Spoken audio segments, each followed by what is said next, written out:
Hello guys, welcome to yet another episode of One Drug in 3 Minutes series. Today we are gonna learn about aminoglycosides.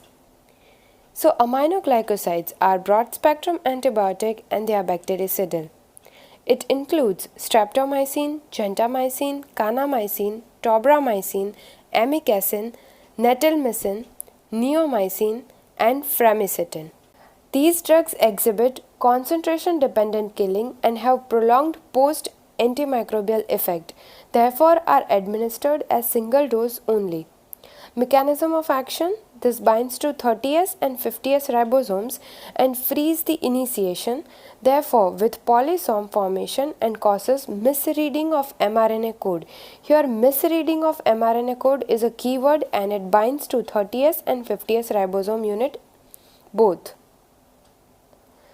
Their transport is enhanced if used along with cell wall synthesis inhibitors like penicillins. So here you can see aminoglycoside working over here 30S and 50S and it is causing misreading of the frame. So the protein formed is incorrect. Pharmacokinetics: they are not absorbed orally and they do not cross blood-brain barrier. Excreted through kidney and dose should be reduced in renal insufficiency. Resistance to these drugs develops due to the formation of inactivating enzymes. All aminoglycosides except amikacin and netilmicin are susceptible to these enzymes. Clinical uses: gentamicin, tobramycin and amikacin are effective against gram-negative organisms including Pseudomonas. This is important. They are not as much active against gram-positive. They produce synergistic effect against gram-positive bacteria when combined with beta-lactam or vancomycin, but given single, they do not have much effect on gram-positive bacteria. But along with beta-lactam and vancomycin, they produce a synergistic effect. Streptomycin is first-line drug for tuberculosis, plague and tularemia. This is also important for us. Amikacin, it is second-line drug for tuberculosis and it is used for multi-drug resistance tuberculosis. Neomycin and framicetin are used topically.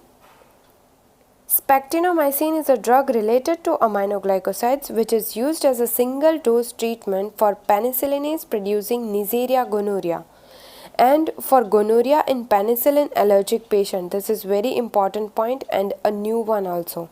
So do remember it and note it down. Toxicity: ototoxicity, which is a irreversible side effect. Amikacin, kanamycin and neomycin are more likely to cause hearing loss, whereas streptomycin and gentamicin causes predominantly vestibular dysfunction. This you have to remember. There are many MCQs which are related to this. Nephrotoxicity: it is a reversible side effect. Here neomycin is most nephrotoxic. Remember, most nephrotoxic is neomycin, NN, and not indicated for systemic use. Among systemically used aminoglycosides, gentamicin is most nephrotoxic. Neuromuscular blockade: neomycin and streptomycin have maximum potency, so these drugs are contraindicated in myasthenia gravis. Here is a summary of what we just read about toxicity. Okay, so nephrotoxicity is maximum with neomycin. Remember, NN. Okay, and minimum with strepto. Ototoxicity, maximum with amikacin related to auditory, and streptomycin related to vestibular. Minimum with netilmicin. And neuromuscular blockade, it is maximum with neomycin. Here also you can correlate neuromuscular, so neomycin and streptomycin. But yeah, do not get confused between neomycin and netilmicin. Okay, here neomycin is here, which shows maximum side effect like nephrotoxicity and neuromuscular blockade, not the netilmicin. Pay attention. Hope it was useful for you. Please like, share and subscribe my channel. Thank you.